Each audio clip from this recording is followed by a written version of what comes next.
Nosotros llevamos ejecutando con el CEAL 3 años un convenio a nivel centroamericano y caribe.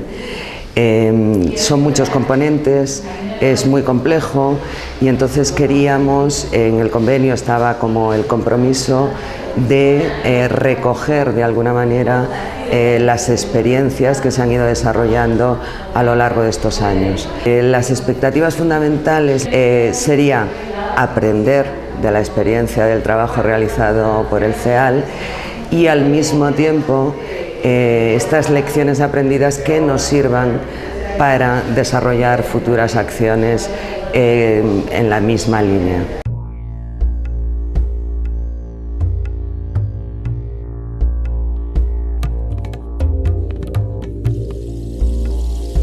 El contexto regional sobre el tema de la educación a nivel global, pues es un contexto con algunos avances. Uno, en el tema del acceso y cobertura, creo que la mayoría de países han puesto sus esfuerzos en esa temática. Hay aumento de cobertura, pero no se aumenta la calidad educativa. Entonces, un maestro atiende 3 o 4 grados en las áreas rurales principalmente con 60 niños de diferentes edades, con necesidades diferentes que no pueden ser atendidos.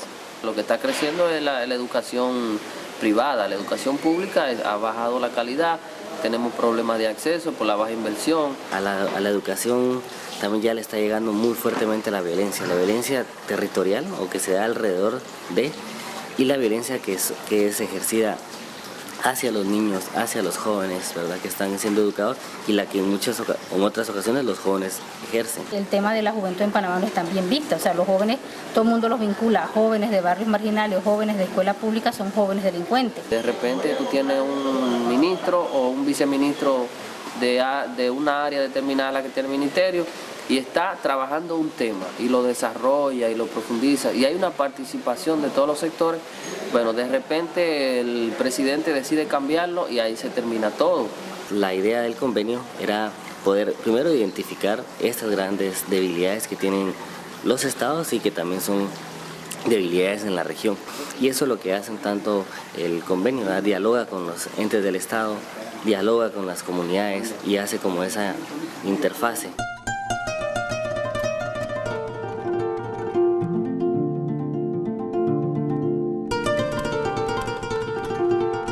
Siempre le llega a toda la población que está haciendo educación o a la población en general la información de qué está pasando con las políticas educativas.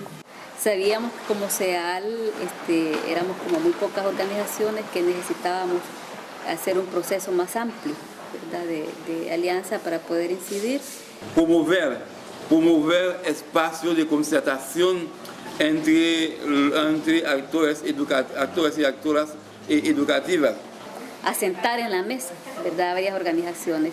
Ahí estaban representadas, ¿verdad?, en el momento de la conformación estaba la academia, había gremiales magisteriales, había ONGs que trabajamos en el tema de educación, incluso algunas iglesias también. Entonces ese fue un gran logro. Esa coordinación interinstitucional nos ha permitido a nosotros entender que la unidad de actores, la unidad de instituciones facilitan más el logro de resultados en un proceso.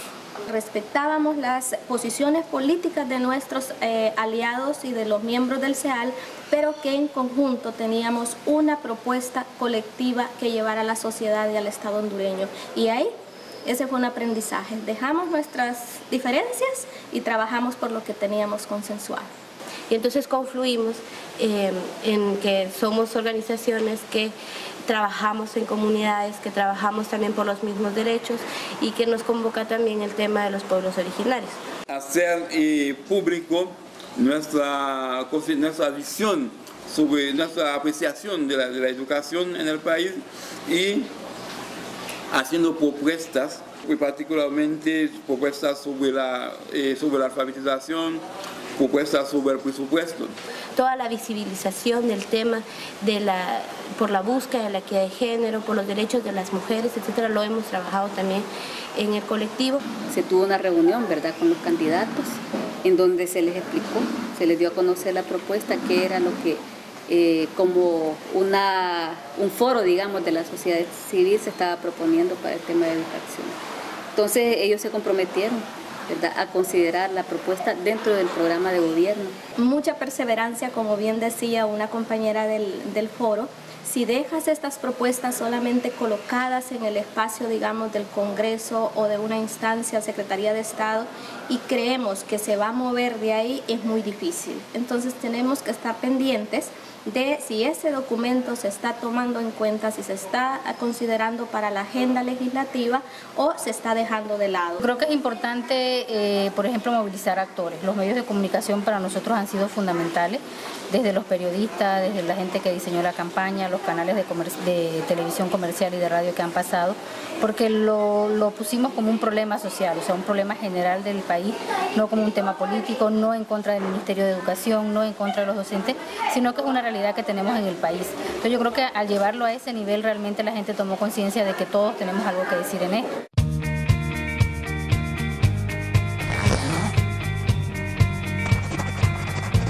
La escuela es el lugar que te convierte en una persona grande. No rompas tu crecimiento abandonando la escuela, porque estudiar es aprender a crecer.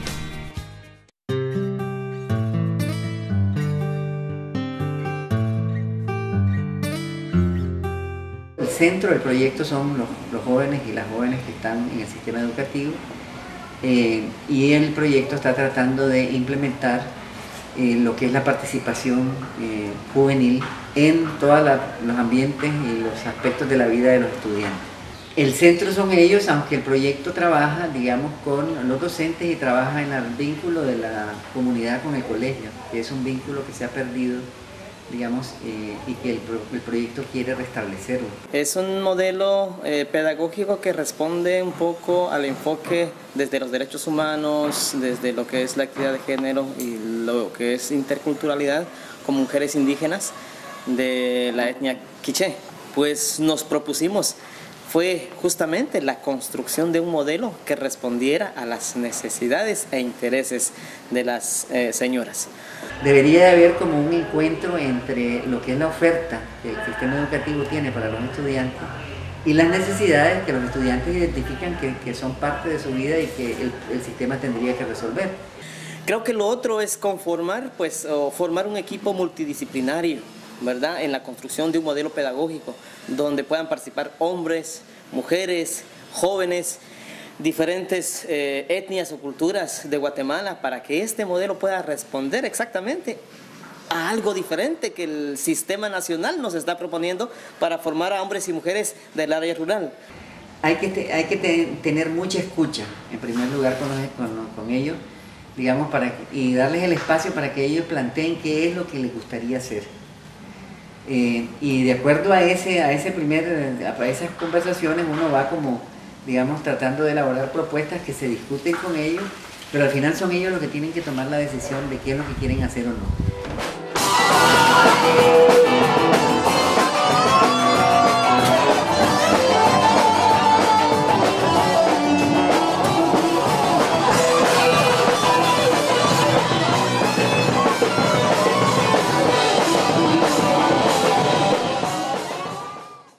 De un diagnóstico, ¿verdad?, de las diferentes comunidades, porque eso nos va a dar como sentido de ir construyendo algo que pueda partir desde las bases y no construir algo desde el escritorio o simplemente con mirar, con observar. Es importante involucrar a los diferentes actores con quienes estuviste relacionado, con quienes se ejecutó el modelo o proyecto, porque eso te garantiza una apropiación de lo que estás haciendo.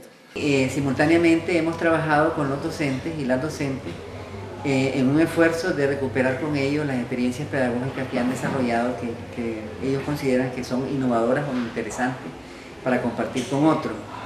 Lo hemos llamado ya lo que se llama la expedición pedagógica, que es que los docentes de un colegio salen hacia otro municipio a compartir con otros docentes de otro municipio sus experiencias y luego animan a estos docentes a efectivamente ellos hagan también un proceso de intercambio. Lo que yo propuse es que los muchachos presenten una lectura del texto literario utilizando los dispositivos electrónicos que hay actualmente o las nuevas tecnologías, cámara, video, canción, fotos, etc. Nosotros adaptamos el programa ¿Quién quiere ser millonario? A ¿Quién quiere ser matemático? Trabajamos con estudiantes de 8º y 9º año y adaptamos preguntas para que ellos puedan ir respondiendo de acuerdo con el formato del programa original.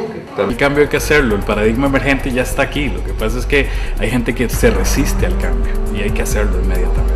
Bienvenidos a este programa especial llamado Palabras con Títere. Chicos, ya están listos, vamos a salir a escena. ¡Hola! ¡Hola! ¡Buenos días! ¡Buenos días! Hoy queremos demostrarles, queridos colegas, una forma divertida de enseñar y aprender.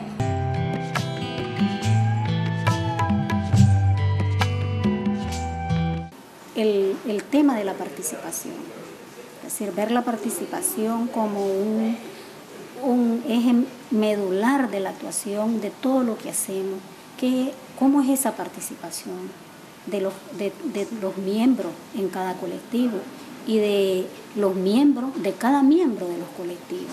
¿Qué significa participación en términos juveniles y sobre todo en jóvenes que están vinculados al sistema educativo? ¿Qué significa participar allá adentro del sistema?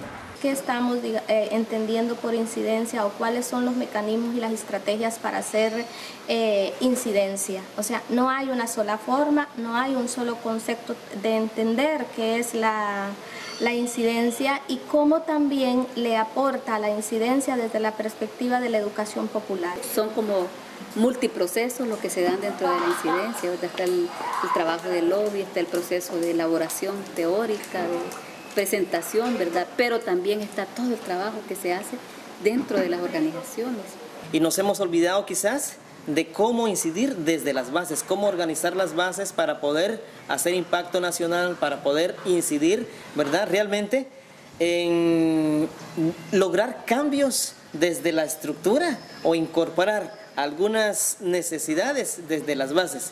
Nosotros consideramos que la incidencia en la política educativa tiene que hacerse de una forma muy consciente y de una forma bien preparada, con mucho sustento y con mucha formación para tener seguridad en los ámbitos de poder donde tenemos que exponer nuestras propuestas.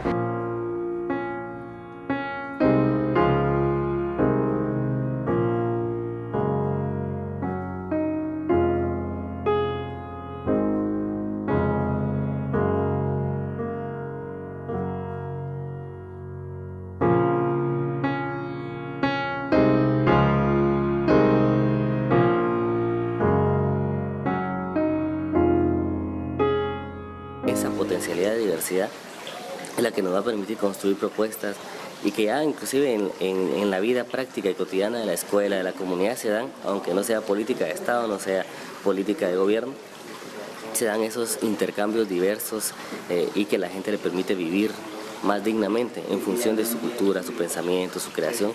Y ahora nuestro reto es, bueno, esa diversidad sin quererla homogenizar y esos puntos en común, cómo se entrelazan entre ellos para mejorar las apuestas educativas, las propuestas de política pública y que la diversidad sea el sustento, ¿verdad? De ese repensar la escuela, repensar el estudio, repensar los textos, repensar la historia que escriben o que estudian nuestros niños y nuestros jóvenes. Bueno, yo creo que el logro más importante de todo este proceso es que estemos aquí y que estemos aquí muchas organizaciones haciendo un esfuerzo común de trabajo conjunto y de reflexión conjunta.